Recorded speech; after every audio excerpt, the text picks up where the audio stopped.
Welcome to the Warmup, and thank you for tuning in. I'm your host, Ted Madden. Before you head out to do some holiday shopping, let's get you ready for some football.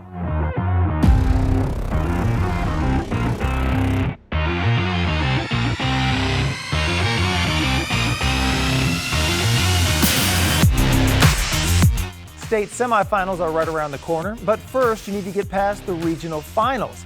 Several Houston teams made it to round 4 of the playoffs, and we'll preview some of those teams in the lineup, presented by So Chill Chips and Salsa.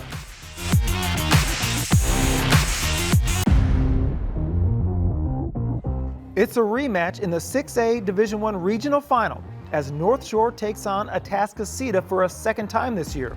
In the first matchup, the Mustangs pulled out a hard-fought victory over the Eagles, 16-13, to help them capture the 21 6A crown. North Shore is in their 8th straight regional final, but it hasn't been easy. Last week they had to come from behind against Katy's Cinco Ranch before they took charge in the second half.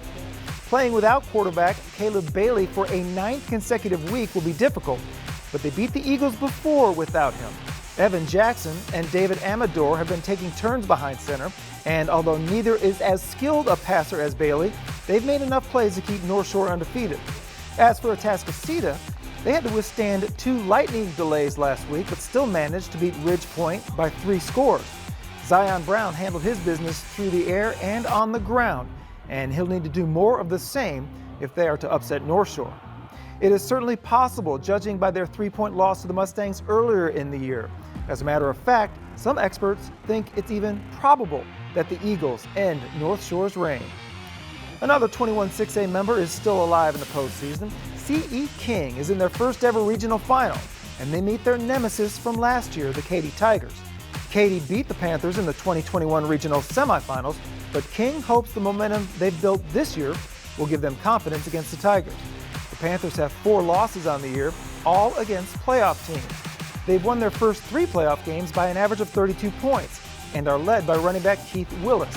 The workhorse ran for 185 yards and 3 scores last week in King's win over Hightower. Katy has just been doing what they do in the postseason, which is run over opponents. The Tigers have cruised through the playoffs as they've won their 3 games by an average of 6 touchdowns. Seth Davis and Dallas Glass have been running wild in the second season and will look to continue that Friday at NRG Stadium. Warm up your game day with the authentic flavors of ancient cooking. So thin, so crisp, so good, so chill. Spring Westfield quarterback P.J. Hatter has had a magnificent season with the Mustangs this year. We caught up with Hatter on the recruiting trail.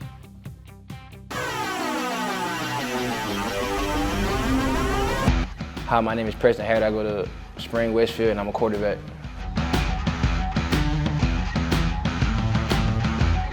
I'm looking for a good culture, a good coaching staff, like just a positive environment for me, and just somebody that want me to play.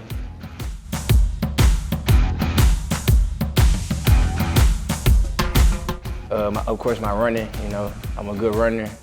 So when nothing there, I just take off with it, so I'm good with that.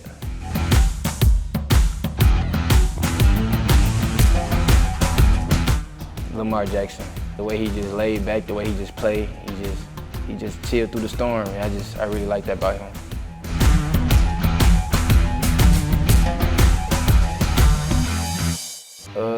I love it here. Like everybody got good energy around here. Starting with the teachers, starting with the janitors, everybody in the school got good energy. Everybody walk with smiles on their face, so it's good around here.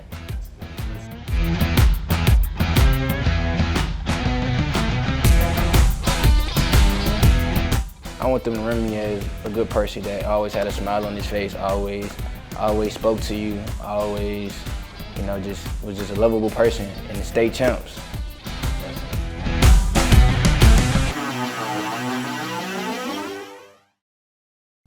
Look for our cameras at a lot of big games this week, but unfortunately we can't be at them all. Let's take a look at some games you need to watch for in the hype.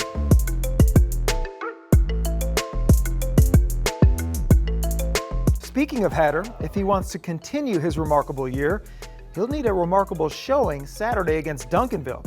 Hatter hit DeJohn Palombo on a 67-yard touchdown with 3 minutes to go last Saturday to lead Westfield past Waxahachie 10-7. If the Mustangs hope to knock off the Panthers, they will need a heck of a lot more than just 10 points. But they've shown they can score this season, so if Hatter can find open receivers, they could get the job done. However, having the time to find open receivers against Duncanville's daunting pass rush will be the problem. Another problem will be slowing down the Panthers' Caden Durham out of the backfield.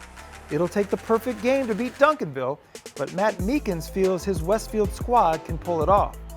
Fort Bend Marshall is in a 5A Division II regional final against Port Neches Grove. The Buffs are clicking on all cylinders as they put on quite the offensive display against Montgomery Lake Creek last week. Quarterback Jordan Davis was 20 for 21 for 310 yards and 5 touchdowns in that win. Plus, he made big plays on the ground as well. Jacaden Ferguson and Andre Feast will be his go-to targets this week against PNG. Look for a track meet in this one as Marshall hopes to get back to the state semifinals. Last week, our defensive title belt went to CE King. Let's take a look at their performance, plus check in on a previous title belt winner.